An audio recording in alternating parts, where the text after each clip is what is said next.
अच्छा जी, अब थोड़ा सा सियासी सूरत हाल की बात कर लेते हैं जी। सियासी सूरत हाल इस वक्त मुल्क में क्या है, और बयानबाजी का सिलसिला जारी है, और एक इख्तलाफात जो है वो हम देख रहे हैं कि उरूज पे हैं।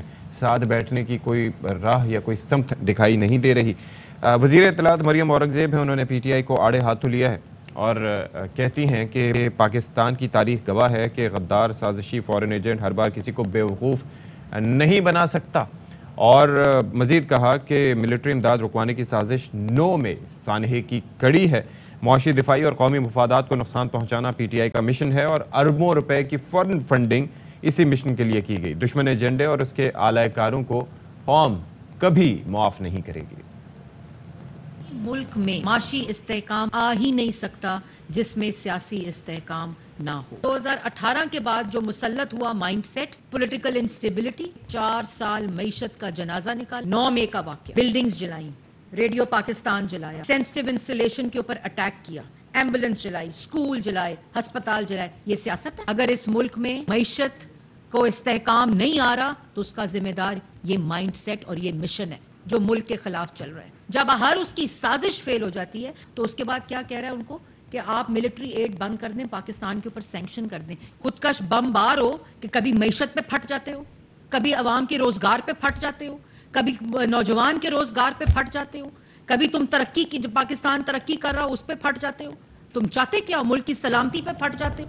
अच्छा, एक जानिब तो ये हुआ ना, दूसरी जानिब हो क्या रहा है कि जो PTI छोड़ने वालों का सिलसिला जारी है, और ये अरकान पीपल्स पार्टी और जहांगीर तरीन ग्रुप, जिसके हवाले से हम आपको शुरू में बता भी चुके थे कि इस्तेहकाम पाकिस्तान के नाम से एक नई कोई पार्टी है, उसका नाम फाइनल हो चुका है। जहांगीर तरीन साहब अभी तो पैटर्न होंगे, अब्दुल अलीम खान साहब सदर होंगे, जब तक ये जहांगीर तरीन की नाअहली का मामला कुछ उसको होता नहीं है।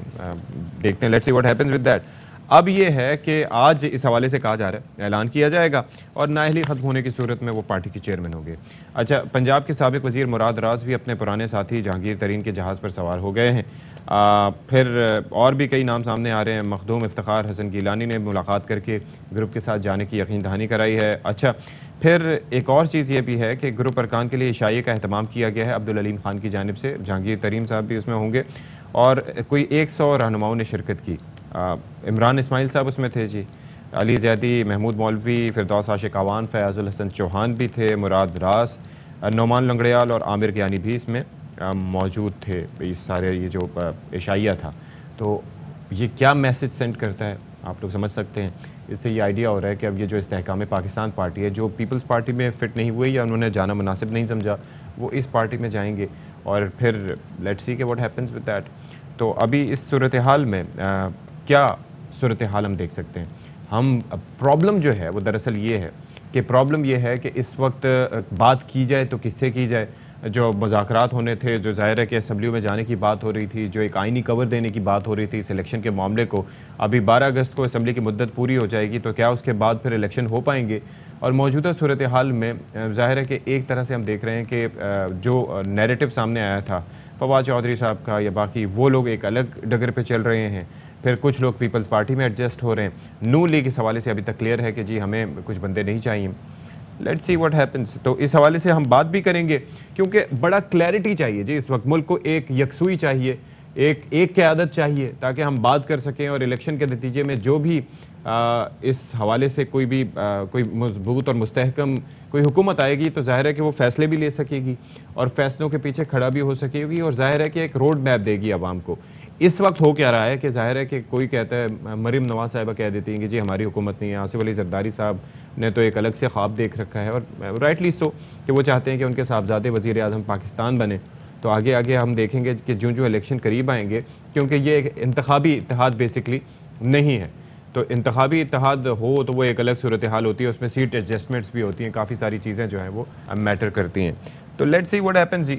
अब इस हवाले से हम बात कर लेते हैं। थोड़ा सा खासी गुफ्तगू मैंने कर ली, लेकिन अंदर की कहानी क्या है, अंदर क्या पक रहा है, क्या होने जा रहा है। Head of the investigative cell Naeem Ashraf Bhat sahab हमारे साथ मौजूद हैं। तो भट्ट साहब, इशाइया जो हुआ उससे क्या हम एक राय लें, क्योंकि ऑप्टिक्स बड़े मैटर करते हैं, कि ये जो लोग वहाँ पर थे वो शामिल होंगे इसमें, और मज़ीद कौन से नाम इसमें शामिल हो सकते हैं? जी अशफाक साहब, बिल्कुल जो इशाइये में आ गए वो तो शामिल ही हैं।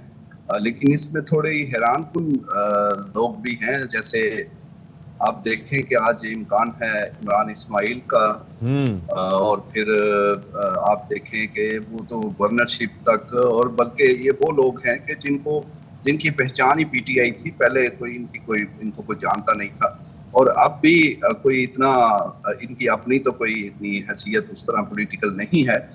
फिर अगर हम बात करें इमरान इस्माइल का नाम ले लें, अली जैदी साहब का नाम ले लें, मतलब अली जैदी साहब भी जी हार्ड रहे। अच्छा जी, बिल्कुल। फिर अगर हम जहांगीर तरीन या अब्दुल अलीम खान, इन दो लोगों का किसी हद तक कोई जस्टिफिकेशन है कि दोनों ने बहुत ज्यादा जो है वो माल भी खर्चा, जो है मेहनत भी की पीटीआई के लिए, लेकिन उन दोनों के खिलाफ जो है खान साहब की हुकूमत में कार्रवाइयाँ हुई। अब्दुल अलीम खान जेल में रहे और उनको बड़ा क्लियर, खान साहब खुद कहते रहे कि वो समझते हैं जी मैंने उन्हें करवाया था। अब ये तो उसमें ज़ाहिर है अलीम खान के पास कोई ऐसे सबूत भी हैं, वो कहते हैं। फिर दूसरी तरफ जहांगीर तरीन, उनका देख लें कि उन्होंने भी काफ़ी केसेस जो हैं वो खान साहब की वजारत उज़्मा में भुगते। ये दो लोग तो समझ भी आते हैं और इनकी अपनी कोई वैल्यू भी है, और ये दोनों पहले से सियासत में थे। ये पीटीआई इनकी पहचान नहीं थे, ये पहले भी थे। लेकिन बाकी आप देखें, अब मुराद रास देखें, वो भाई आपको कौन जानता था पहले? और फिर ये इस बंदे ने 5 साल मौज ली है स्कूल की वजारत, जो बड़ी अहम होती है सूबाई लेवल पे तालीम की, वो एंजॉय की। और फिर जो है वो आप देखें कि जब मौका आया तो वो वहाँ पर बैठे हैं। और आप ये भी देखें, ये वो नाम है जिनकी आईजी साहब नाम ले चुके हैं कि इनके भी बारे में सबूत हैं 9 मई के हवाले से, लेकिन क्योंकि उन्होंने प्रेस कॉन्फ्रेंस कर दी और वो अब बरियोजुमा है। फिर फयाजुल हसन चौहान देखें, ये वो लोग हैं जिन्होंने बड़ी मौज की। अच्छा, मुझे अब जरा ये फरमाइएगा, इनके पास कोई भट्ट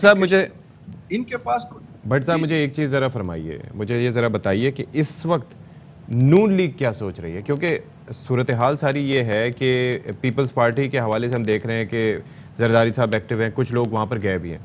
दूसरी चीज़ ये है कि अभी ये नई पार्टी भी बन रही है इस्तेहकाम पाकिस्तान के नाम से। ये नून लीग को इस सूरत हाल में वेट एंड वॉच की पॉलिसी पर अमल पैरा है इस वक्त, या वो भी अपने अंदर कोई अरकान लेंगे पीटीआई से निकले हुए? उनकी सोच क्या है इस वक्त?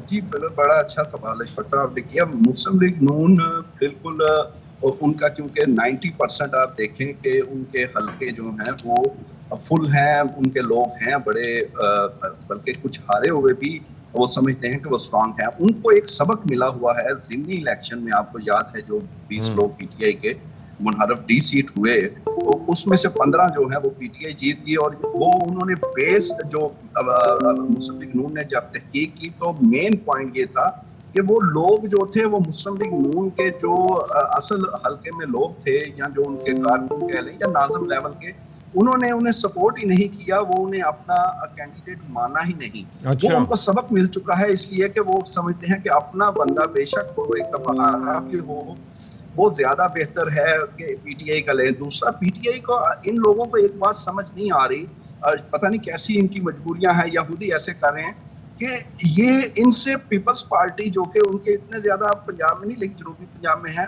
वो इसलिए बेहतर है कि ये जो ग्रुप बन रहे हैं या नई जमात, लोग इनको पसंद नहीं कर रहे।